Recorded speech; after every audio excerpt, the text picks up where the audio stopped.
اللہ اگر چاہے، اس لیے کہ سرکار غریب نواز کو بھی یہ چیلنج کیا گیا تھا۔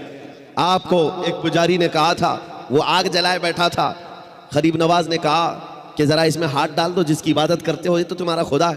اس نے کہا اس میں ہاتھ کیسے ڈالیں گے، یہ تو جلائے گی۔ کہا جس کی عبادت کرتے ہو وہ خود تم کو جلائے گی۔ کتنے سالوں سے عبادت کر رہے ہو؟ کہا میرے باپ دادا سب اسی کی عبادت کرتے آئے، ہم اس آگ کو بجھنے نہیں دیتے۔ کہا پھر ہاتھ ڈالو۔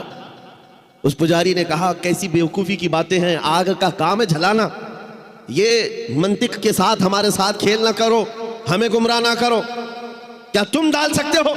سرکار غریب نواز نے کہا میں تو اس کی عبادت نہیں کرتا، لیکن جس کی پیدا کی ہوئی اس کی عبادت کرتا ہوں، آگ کا مالک اللہ ہے۔ تو اس نے کہا تو چلو ٹھیک ہے، تم ہی ڈال دو، تم ہی ڈال دو۔ سرکار غریب نواز نے ہاتھ نہیں ڈالا، بہت بڑی آگ لگی ہوئی تھی، بڑی آگ ہے جس کی پوجا ہو رہی تھی۔ اس پنڈت کی گود میں ایک چھوٹا سا بچہ تھا، سال بھر کا، 1.5 سال کا۔ اس کی گود سے بچے کو لے لیا اور آگ میں چلے گئے، اندر چلے گئے۔ اب یہ چیخ پکار کرنے لگا کہ یہ درویش آیا، خود بھی جل گیا، میرے بچے کو بھی لے گیا، اور اتنا ہلہ کیا کہ اندر سے وہ نظر نہیں آ رہے تھے۔ لوگ جمع ہونے لگے، آس پاس کے سب جمع ہو گئے، اور سب کو یہ حیرت تھی کہ یہ جل کر راکھ ہو جائے، آگ کو بجھائیں گے تب یہ ملیں گے۔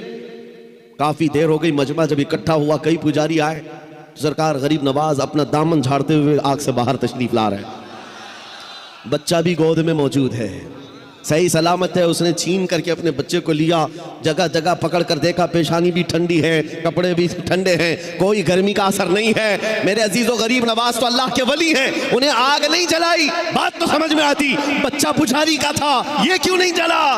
مفسرین کہتے ہیں، تاریخ دان کہتے ہیں، دیکھنا یہ ہے ہاتھ میں کس کے تھا بچہ۔